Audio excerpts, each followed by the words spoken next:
भर्तृहरि वैराग्य शतक भाग 11।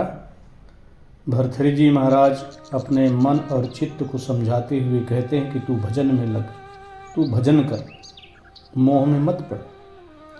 मोह छाड़ मन मीत प्रीत सो चंद्र चूड़ भज, सुर सरिता के तीर धीर धर दृढ़ आसन सज।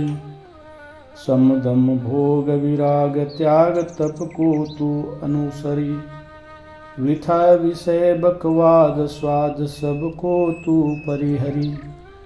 फिर नहीं तरंग बुध बुध तड़ित यगिन सिखा पन्नग सरित, त्यों तन यौवन धन अथिर चल दल दल कैसे चरित। भर्तृहरि जी कहते हैं, ऐ चित्त, तू प्रेम से चंद्रचूड़ का भजन कर। जो चूड़ पर चंद्र धारण करे, चूड़ यानी चोटी, सिर पर जो चंद्रमा को धारण किए हुए हैं, उन शिव का तू भजन कर। वस्तुतः शिव आत्मा है, आत्मलीन हो। सुर सरिता के तीर धीर धर दृढ़ आसन सज, गंगा नदी के किनारे धीरज धारण कर आसन लगा। समदम भोग विराग त्याग तप को तू अनुसरी, मन और इंद्रियों को वश में करना सम और दम है। भोगों से विराग कर, कामादि भोग राग रंग इन सब का दूर से त्याग कर। असन वसन न्यूसन सब में उदास सरल जीवन हो। तप करो, कष्ट सहन करना ही तप है। पंचाग्नि तापना तप नहीं है, काया कष्ट करना तप नहीं है। सब अवस्था में सम रहना तप है। अनुकूल प्रतिकूल अवस्था में सम रहना तप है। विषयों का पूर्ण त्याग कर और व्यर्थ की बकवाद करना छोड़ दे। शरीर जवानी और भोग पानी की तरंग, पानी की बुदबुदे, बिजली की चमक, आग की शिखा, सांप का फन, सरिता की धारा और पीपल के पत्ते के समान चंचल है। यह सारा संसार अत्यंत चंचल है, क्षणिक है। यहाँ कहीं भी आसक्त मत हो। पुनः विषयों के प्रति भर्तृहरि जी महाराज कहते हैं, विषय देह क्षण भंग लखी त्यागी ताहि अभिमान, निर्विकल्प निज रूप महातु समाधि को ठान। विषय और देह क्षण भंग है, इसलिए इनका अभिमान छोड़ और निज स्वरूप में स्थित होकर निर्विकल्प हो जा। निज स्वरूप की स्थिति निर्विकल्प अवस्था में होती है। संकल्पों का पूर्ण त्याग निर्विकल्प अवस्था है। संकल्पों को त्यागते रहना दृष्टा अवस्था है। संकल्पों को त्यागते रहना भी बहुत बड़ी बात है। संकल्पों को देखता रहे और छोड़ता रहे तो संकल्पों का सारा भार उतर जाता है। दीर्घ काल तक ऐसा अभ्यास करते करते सारे संकल्प शांत हो जाते हैं। तब निर्विकल्प मन हो जाता है। फिर आत्मस्वरूप भाव में स्थित होना सीधा सहज हो जाता है। इसके पहले की जितनी साधनाएं हैं वह का खागा की तरह हैं। ज्योति देख कर मन ठहराना, सांस देख कर मन ठहराना, शरीर में लहर इत्यादि देख कर मन ठहराना, ये सब प्रथम साधना में का खागा की तरह हैं। अंतिम साधना है दृष्टा रहना। देखते रहो मन को, उसमें बहोना। संकल्प मात्र को देखो और त्यागो, उसमें मिलकर बहोना। फिर सारे संकल्प शांत हो गए, मन निर्विकल्प हो गया। यही पूर्ण समाधि है।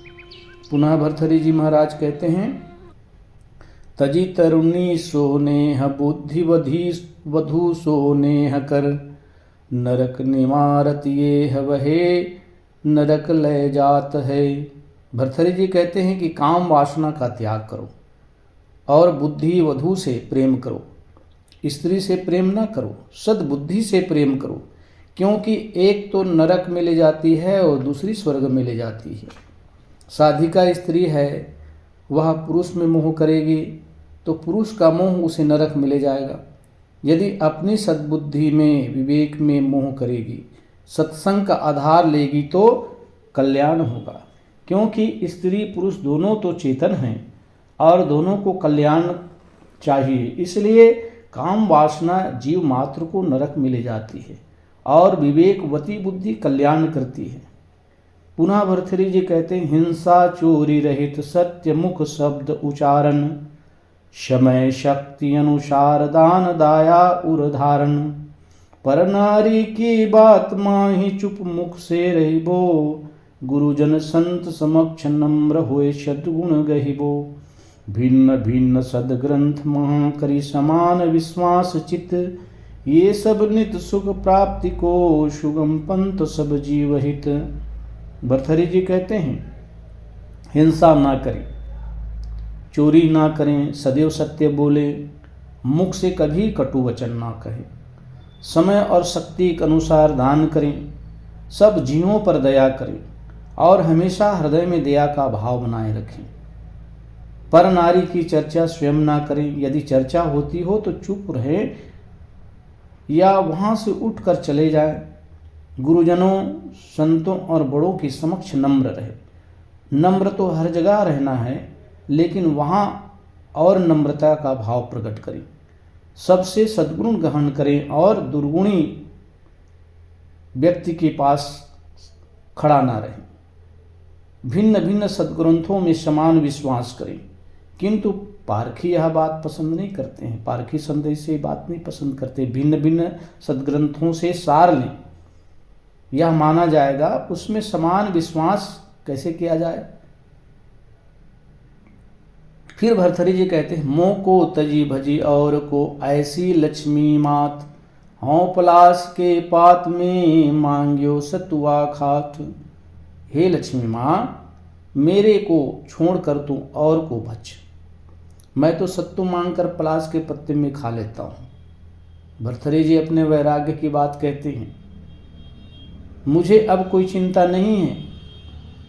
यह निश्चिंतता का कितना बढ़िया सूत्र है। सतुआ ही नहीं, दाल भात रोटी सब्जी खाओ, लेकिन निश्चिंत रहो, इच्छा न रखो। दाल भात खाओ तो यह ना हो कि महीन चावल होता तो अच्छा होता, यह मोटा चावल है, हमें तो पतला खाना है, हमें तो पतला चाहिए। इस प्रकार अपने मन में इच्छा ना हो। मोटा चावल मिले खा लिया, महीन चावल मिले तो भी खा ली, भात के साथ सब्जी मिले खा लिया, दाल मिले खा लिया। अगर उसमें घी पड़ा हो तो ठीक है, और नहीं पड़ा है तो भी ठीक है। इस प्रकार जब जो मिले खा लो, बस मस्त रहो। या नहीं कि सत्तू खाए तब साधक हैं। कितने साधक बात पकड़ लेते हैं और बस सत्तू शुरू कर देते हैं। गए भक्त के यहाँ तो उनके पास सत्तू कहाँ मिलेगा। तुम उनसे सत्तू मांग रहे हो, उन्हें रोटी देना तो सरल है, सत्तू देना सरल नहीं है, क्योंकि सब जगह सत्तू उपलब्ध नहीं होता है, सब जगह घी भी उपलब्ध नहीं होता है। इसलिए जो मिले सरल भाव से उसको ग्रहण कर लेना चाहिए। फिर भर्तृहरि जी कहते हैं, तुम हम तुम एक हैं, सब विधि रहियो अभेद। अब तुम हम ही हैं, भयो कठिन यह भेद। भर्तृहरि जी का कोई पुराना मित्र रहा होगा, उसने उनसे कहा कि भाई तुम तो अब मिलते नहीं हो। उन्होंने कहा, देखो तुम हम तुम एक हैं, सब विधि रहियो अभेद।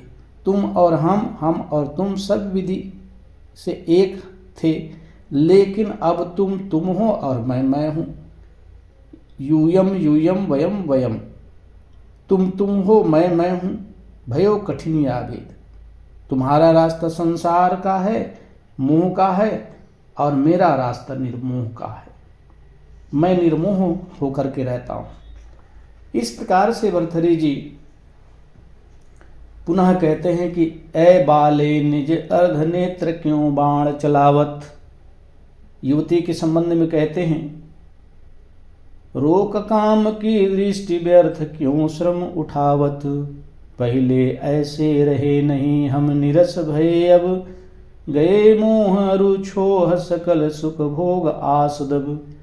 निश्चय किन्ह हृदय में कहूँ निर्जन वन में रहन, विषय भोग तृण तुक्ष लखी अमर परम पद को गहन। ऐ बाले, ये ऐ युवती, अपने अर्धनेत्र का बाण क्या चला रही है? उसको रोक। अब मेरे मन में काम की दृष्टि नहीं रही। तू मुझे रिझाने के लिए परिश्रम मत कर, मेहनत मत कर। पहले जैसा मैं अब नहीं रहा हूँ। अब मैं नीरस हो गया हूँ। अब मैंने संसार का कच्चा चिट्ठा समझ लिया है, संसार का आसार समझ लिया है। अब मेरा माया मोह छोह मिट गया है, सारे सुख भोग की आशा मिट गई है। अब तो मैंने निश्चय कर लिया है किसी निर्जन वन में रहने के लिए। अब तृणवत तुच्छ विषय भोगों को त्याग कर मैं अमृत स्वरूप आत्मा में निमग्न हूँ।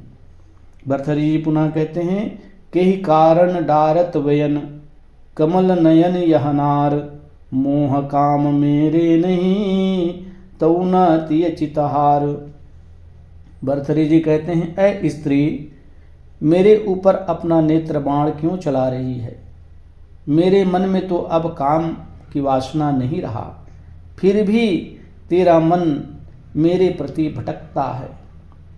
यह सब कहने का एक तरीका है कि दूसरा कोई कुछ नहीं कर सकता है। अपना पाजीपन है जो अपना मन विषय वासना में जाता है। अपना पाजीपन छोड़ दे, बस अपनी आँखों को नम्र रखो और स्त्री की तरफ मत ताको। यदि देखो तो माँ बहन की तरह समझ कर देखो। अपने मन को विषयों से उदास विचार विवेक से संपन्न रखो।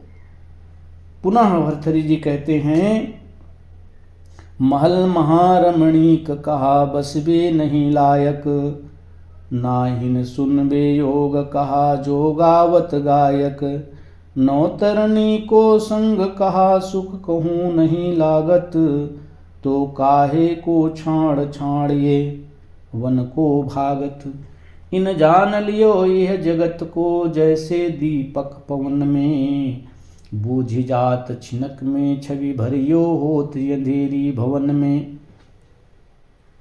भर्तृहरि जी कहते हैं, क्या इन साधु सन्यासियों को रहने के लिए सुंदर भवन नहीं थे? क्या इनको सुनने के लिए अच्छे अच्छे संगीत नहीं थे? क्या इनको नवतरणियाँ नहीं मिल सकती थी?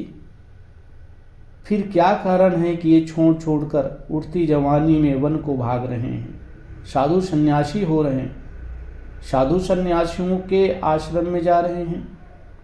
उत्तर यह है कि इन लोगों ने जान लिया जैसे एक भव्य भवन हो और दीपक जल रहा हो, और हवा का झोंका आए तो क्षण मात्र में ही वह दीपक बुझ जाता है, फिर सुंदर भवन में अंधेरा हो जाता है। इसी प्रकार सारे सुख भोग क्षण ही में खो जाते हैं। इन भोगों से जर्जरतापन अपना चित्त जीवन भर अपने को दुख देता है। इनकी वासनाएं जन्म जन्मांतर तक भव व्याधि में भटकाती रहती है। भोगों का जो फल है और भोगों का जो अंत है उसको इन सन्यासी युवकों ने जान लिया है। भोगों का फल है बंधन, दुख और अंत है विनाश। इसलिए उन्होंने इन सब का परित्याग करके संन्यास ग्रहण कर लिया और निरंतर साधना में डूबे हैं। कोई व्यक्ति कहीं सुंदर भवन में जाए जो स्फटिक शिलाओं से बना हो, चारों तरफ चमकता हो और संसार के सारे वैभव उसमें विद्वान हो, उसको देखकर मन आनंदित हो जाएगा, क्या पूछना। लेकिन यदि वह उसमें रहने लगे तो कुछ दिनों के बाद उसका मन बेचैन हो जाएगा, अंततः उसमें शांति न मिलेगी। एक करोड़पति ने कहा एक बार कि महाराज, रुपये मुझे काटते हैं। उनको इतने रुपये थे, उनके पास इतना धन था कि उसी से उनका मन अशांत रहता था, चिंतित रहता था कि इसका क्या किया जाए, कैसे होगा। तो संसार के भोगों का अंत होगा विनाश में, और उसका फल है दुख। यह समझकर इन नवयुवक सन्यासियों ने विरक्त ले ली है। इस प्रकार से राजा भर्तृहरि कहते हैं, कहा कंदराहीन भय पर्वत भूतल से, झरना निर्जल भय कहा जे पूरित जल से, कहा रहे सब वृक्ष फूल फल बिन मुरझाए, सहे खलन के वैन अंधता जो मद छाए। कर संचित धन जय स्वल्प हूँ इत उत फेरे भ्रू विकट। रे मन तू भूल न जाहु कहूँ इन खल पुरुषन के निकट। भर्तृहरि जी कहते हैं कि क्या पृथ्वी पर जो पर्वत हैं उनमें कंदराएं नहीं हैं? क्या जो झरने हैं वे जल से रहित हो गए हैं?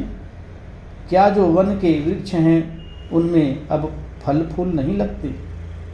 अगर पर्वत में गुफाएं हैं, रहने की जगह है, झरनों में पीने के लिए पानी है और खाने के लिए वृक्षों में फल फूल हैं, तो फिर क्यों धन मद में उन्मत्त लोगों के सामने गिड़गिड़ाते हो? इन खलों के, इन दुष्टों के कटुक वचन क्यों सहते हो? ये थोड़ा सा धन इकट्ठा कर लिए, उसके मद में दूसरों को टेढ़ी नज़र से देखते हैं, दूसरों को बेइज्जत करते हैं, दूसरे से कटु वचन बोलते हैं। वे समझते हैं कि हम ही सब कुछ हैं। ऐ मन, भूल कर भी इन खल मनुष्यों के, दुष्ट मनुष्यों के निकट मत जाना। इनसे निष्प्रिय रहा, इनसे बहुत दूर रहा। जो धनमद में मत वाले हैं उनके पीछे मत भटको। अपने जीवन गुजर के लिए स्वावलंबी बनो, पुरुषार्थ करो, मेहनत करो, जिससे हमें परम शांति और परम सुख हो। गंगा तट गिरिवर गुफा वहाँ कहाँ नहीं ठौर। क्यों एते अपमान सो खात पराए कौर। गंगा का तट और पर्वतों की गुफाओं में क्या जगह नहीं है? क्यों अपमान से पराये का कौर खा रहे हो? जो तुम्हें दुत्कार रहे हैं, जो तुम्हारा अपमान कर रहे हैं, निरादर कर रहे हैं, उनसे अपनी रक्षा की कामना क्यों नहीं करते हो?